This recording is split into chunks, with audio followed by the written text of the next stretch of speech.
NASA ISRO సంయుక్తంగా చేపట్టిన synthetic ఆపర్చర్ radar satellite ఇవాళ నింగిలోకి వెళ్లనుంది. శ్రీహరికోట నుంచి సాయంత్రం 5 గంటల 40 నిమిషాలకు జిఎస్ఎల్వి F-16 రాకెట్ నిప్పులు చిమ్ముతూ నింగిలోకి దూసుకెళ్లనుంది. నిన్న మధ్యాహ్నం ఇస్రో శాస్త్రవేత్తలు కౌంట్డౌన్ స్టార్ట్ చేశారు. వాతావరణ సమాచారం కోసం నాసా, ఇస్రో సంయుక్తంగా ఈ ప్రయోగం చేపడుతున్నాయి.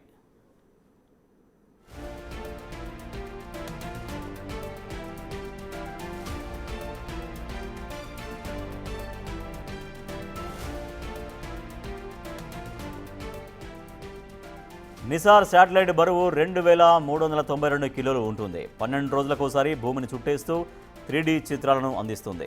ఇది ప్రపంచంలోనే మొట్టమొదటి డ్యూయల్ ఫ్రీక్వెన్సీ రాడార్తో భూమిని పరిశీలించే ఉపగ్రహం. దీనిలోని dual radar system NASA L band, ISRO yes band కలిసి పనిచేసి సమాచారాన్ని అందిస్తాయి. ఈ రెండు నాసా 12 మీటర్ల అన్ఫర్లబుల్ మెష్ రిఫ్లెక్టర్ యాంటీనాను వినియోగిస్తాయి.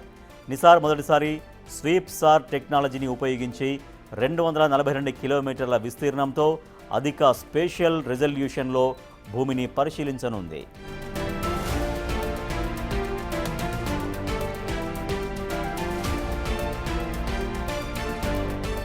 ఈ మిషన్పై ఇస్రో, నాసా కలిసి గత 10 ఏళ్లుగా పనిచేస్తున్నాయి.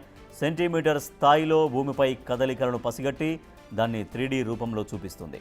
అడవులు, మైదానాలు, కొండ ప్రాంతాలు, జలవనరుల్ని అధ్యయనం చేస్తుంది. అలాగే వాతావరణ మార్పులను గుర్తించి అంతరిక్షం నుంచి భూమిపైకి సమాచారాన్ని చేరవేస్తుంది. తద్వారా భూకంపాలు, అగ్నిపర్వత విస్ఫోటనాలు, కొండ చర్యలు విరిగిపడడం, వరదలు, భూమి కుంగిపోవడం లాంటి ప్రకృతి వైపరీత్యాలను పర్యవేక్షించడంలో కూడా, అర్థం చేసుకోవడంలో కూడా శాస్త్రవేత్తలకు సాయం చేయడమే ఈ మిషన్ లక్ష్యం.